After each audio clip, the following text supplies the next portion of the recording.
Hi folks, and welcome back to Math with Captain Rod. Making this video here to provide examples of how to calculate the centroid for kind of a one-dimensional type of geometry here. So we're going to imagine this like rod or something that's bent into a curve defined by y equals 0.5x squared, which I'm just going to call ax squared as I work through the video here, because it's just a little smoother to say than 0.5. And again, what we're going to try to find is x bar and y bar for this. So these are the coordinates of the centroid, which are, roughly this location here. And what we're going to do is we're going to break this problem up into little chunks here. I think what I'll do is I'll do a blue chunk here. So I'm going to imagine a little chunk along this axis. And that chunk I'm going to imagine has a length ds. I'm going to do this by integration. Now, this chunk, right, it's not a dx or it's not a dy. Dx is like a horizontal distance, dy is a vertical. This is a little arc length here.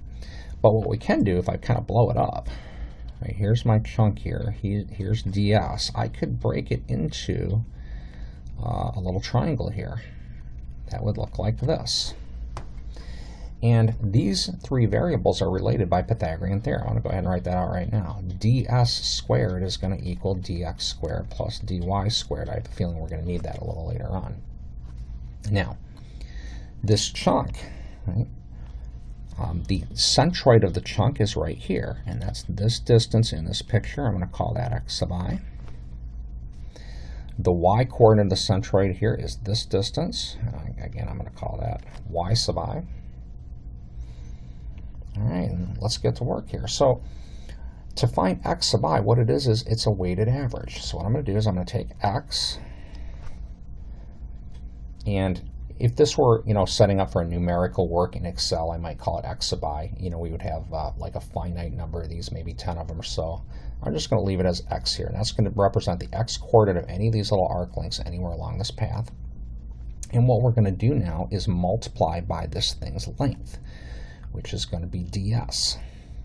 Now I'm going to go ahead and get that right from here. That's going to be the square root of dx squared plus dy squared.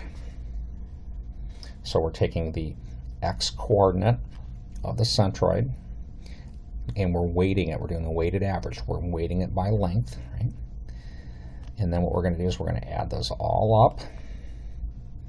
In this particular problem, this is going to run 0 to 1 foot. Actually, yeah, I'm almost certain we're going to be integrating with respect to x, so we'll run that 0 to 1 foot. And then what we have to do is we have to divide out the total length. So to divide out the total length, right, then what we're going to be doing is adding up all of these little arc lengths. And again, running that from 0 to 1. Now, these are pretty kind of strange looking integrals here. First of all, if we're going to integrate with respect to x, then what you're going to do is you're going to factor a dx out of this. And if you factor out a dx, it's not too tough to show that you end up with square root of 1 plus dy dx. I'll just put y prime squared. And then at the bottom, we're just going to do the same thing. Okay, integral 0 to 1 square root 1 plus dy dx squared. All right, now, so we're going to have integral 0 to 1 x times square root. Okay, now 1 plus dy dx is going to be 1 plus, and we're going to look right here. I guess we'll go ahead and differentiate this. The 0.5 is kind of nice. Dy dx is going to be just x. So you multiply x to the first power, and then that's going to be squared. And then the bottom is going to be the integral 0 to 1 square root, again, just 1 plus x squared. All right, so I'm going to keep this video to just setting up the integrals and the work. And what I'll do is I typically do these integrals numerically. This one, no doubt, this can be done with just a standard substitution, standard like let z equal 1 plus x squared. It's a pretty easy integral. This one can be done probably with a inverse trig or something like that, but I usually just do these numerically. The integrals you get when you run into these arc length problems, they can be kind of messy, and Microsoft Excel does a great job on those. First, now I'm just going to say, okay, these are my results, and I'm going to save the integral work for another video here. I think what I'll do is take this, shrink that down, leave that over here. So again, the result of these integrals are going to give us x bar. Now let's talk about the setup for y bar. So it's the same thing. We're going to take y, and then we're going to multiply by ds, which is square root of dx squared plus dy squared, and those get added up.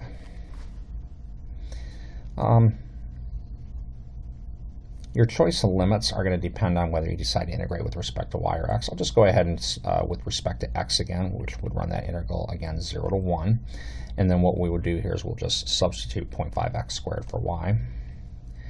Right? And then the bottom total arc length is again the same as it was before. Integral 0 to 1 square root 1 plus x squared dx. So I'll go ahead and clean this up just a little bit. So we're going to have integral 0 to 1, and then y is equal to 0.5x squared times the square root of 1 plus dy dx squared by the time you factor dx out of that, and that's going to be x squared. And similar thing in the bottom.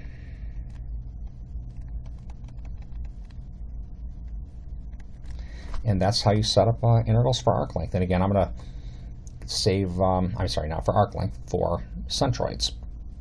I'm going to go ahead and save the results of these integrals for another video. So I hope that this helps. Have a great day.